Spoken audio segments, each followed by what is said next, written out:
The nuns have gone feminazi on everybody. This small group of nuns in the Catholic Church is going feminist. And the Vatican is obviously, figure of speech, slapping them down.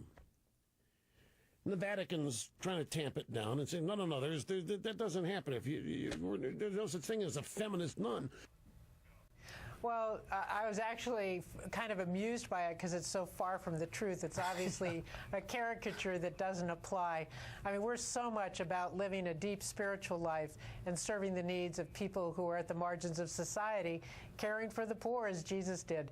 And to think that that's some sort of, whatever he called it, feminazi thing, it's just amusing.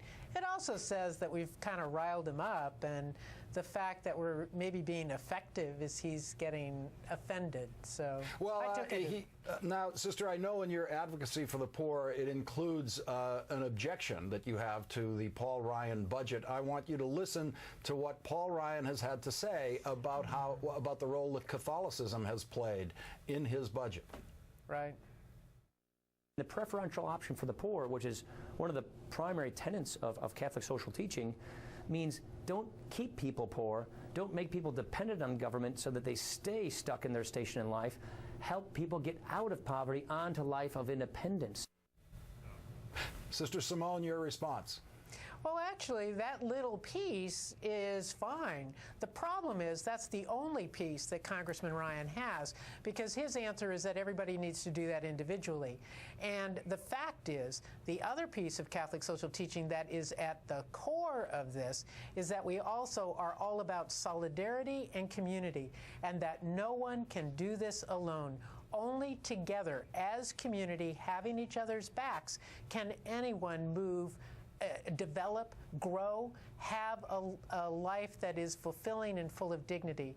Paul Ryan leaves out the solidarity of community and thinks everyone should just be individualistic. Sister Simone, you're not going to do what Rush Limbaugh wants you to do and just quiet down and disappear, but you are leading one of the leaders of the Nuns on a Bus tour. Tell us about that. Well, it's our attempt to raise up the fallacy in Congressman Ryan's budget that's been passed by the House.